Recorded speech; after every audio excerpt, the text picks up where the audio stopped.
Hello nerds, welcome to Out of the Box Games. I'm Brian. I'm Annette. Today we're going to look at a secret lair, Womb Raider. That's what they used to call me in high school. Sorry, I was having a flashback. Hey, did you let them see my beautiful rendition of Lara Croft? Nah? I only play for sport. What does that mean? Just only do it for fun.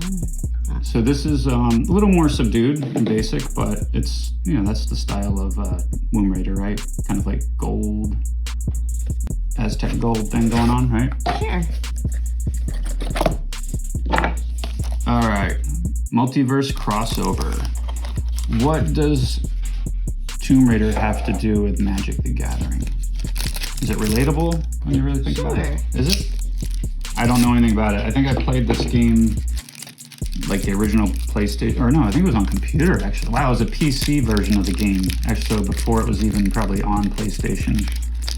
I've only watched the movies, but it's been a while. You've actually seen the movies. Yeah, that's pretty hardcore. Like I didn't even know they were movies. I can't tell. Let me focus. Are you in focus, Lara? Okay.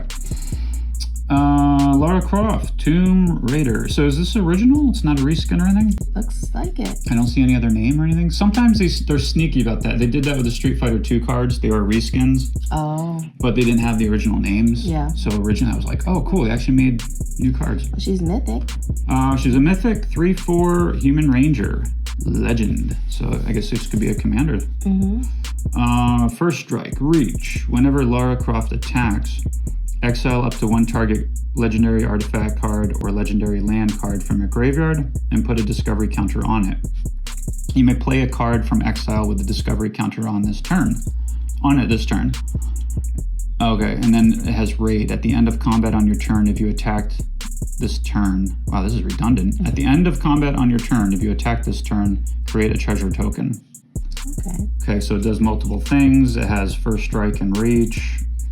Decent numbers, nothing crazy, but it only costs 3. Yeah. So I think that's pretty sweet, right? Yeah. That's pretty solid. And create treasure. It goes with the theme. Yeah, absolutely. And then we got Heart of the Explorer. Oh, that's pretty. So this is clearly a reskin. You can see it says search for a Santa. I searched for a Santa and I couldn't find him except in the mall, and he was drunk. Legendary enchantment for 2. At the beginning of your upkeep, surveil 1. Then if you have 7 or more cards in your graveyard, you may transform Heart of the Explorer. That looks really cool. Yeah. So is this, do you know if this is like a screen grab from the movie? I don't remember. Probably, I would imagine. It looks really nice though. It's quite beautiful. I'm gonna slip it around and it turns into the Lost Valley. The Lost Valley. You got a little dinosaur there. She looks super tiny. It looks like my picture in a way. A little stick figure. So it turns into a legendary land. You can tap to add a blue or pay 3 and tap and look at the top 4 cards of your library. You may reveal a non-creature, non-land card from among them and put it into your hand. Put the rest on the bottom of your library in any random order. Cool. So kind of like fetch out a little non-creature spell. Nice. And I don't know why these look so blurry on camera. Is it because they're so damn shiny bright? Could be. Like, what is going on? We don't know what to focus on. Yeah, okay.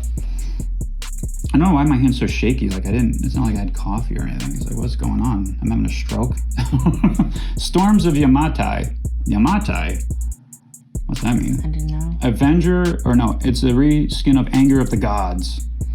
What is this from? A scene in the movie or something? I guess would be, yeah. Okay.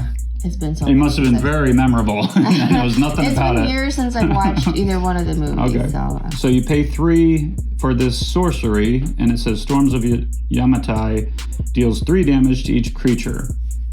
Okay, so it's kind of like a little weird board wipe. If a creature dealt damage this way would die this turn, exile instead. Oh, sweet. You can exile that shit. Wow. Get rid of it. Cool. From this moment, every breath you take is a gift from me. Ooh. Is she ruthless, this chick? Well, she kind of has to be. Hey, here's a card that, no. So it's called the Grim Whisperer, but it's actually Bow of Nylea. And that one too. So for 3, you get Legendary Enchantment Artifact. I always think it's an equipment because, you know, like it's the bow is the weapon, but it's like, you got to remember, it's an artifact. Not an artifact equipment, just an artifact. Attacking creatures you control have Death Touch, so that's a banger. That's really strong. I mean, like you could have 1/1 elf tokens or something and they all get Death Touch. They don't have to be like crazy strong. You pay 2 and tap, choose 1. Put a 1/1 counter on target creature, or the Grim Whisperer deals 2 damage to target creature with flying. You can gain 3 life, or put up to 4 target cards from your graveyard on the bottom of your library in any order, so you cycle them around. So a whole bunch of options. It's awesome. For 2, can you imagine if you didn't have to tap? Holy crap, this thing would be nuclear. Awesome. And it looks really cool. Right? All these look really nice, actually. I haven't been sleeping. Oops. Wake up and nutty. Slacking. Here's a classic. You got a reskin of Shadow Spear. Totex Spear is what they call it. That looks cool. It looks really nice, and that's a great card. Bing, 1 colorless mana to cast it, and then it's just 2 mana to equip. Colorless everything, so you can use this in any deck. Any deck that you would want hexproof and indestructible. What am I saying? Any deck where you want a creature to have trample and lifelink. But yeah, pretty sweet. I make my own luck, perhaps with the help of a powerful artifact or 2. Sweet, good card. And this looks really cool. This is a great one. Academy Ruins reskin. Kitez Sunken City. So this is great. It taps for a colorless, or you can pay 2 and put target artifact card from your graveyard on top of your library. Cycle your artifacts. Yep.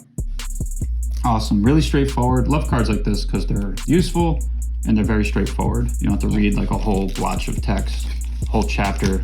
Everything lost is meant to be found, and that's really cool, and that's fitting for the card because you're basically finding your artifacts.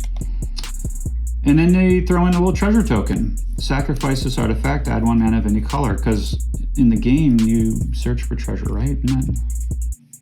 Yeah, she's usually, I think, going after treasure. And she's like the female Indiana Jones, right? Something like that. Like that, yeah. A scar means I survived. That goes with her. Cool. Creates treasure. We forgot bonus card. Yeah. Which is Croft Manor. Oh, it's a command tower. Oh, nice. Hey, that's cool because, pretty much every commander deck needs this card, right? Yep. Well, as long as it's not a monocolor deck. So, hold on, let me get it out of here. Can't really see it proper with through all the plastic. We almost threw this thing away. Net saved it. She's like, wait a minute. Oh my gosh, look at that nice dent going on here. What's going on with that? And it's not foiled. That's interesting. Oh, yeah, it's not. They stuck a non-foiled card in a bent non-foiled card.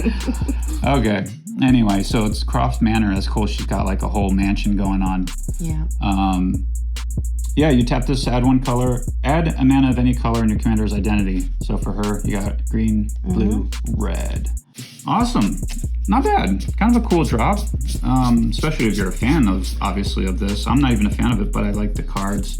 I think the artwork actually came out really good, unlike the Malcolm one. The Malcolm one is really bizarre. All right, well, thank you so much for watching. Make sure to like and subscribe, and we'll see you nerds in the next video. Bye.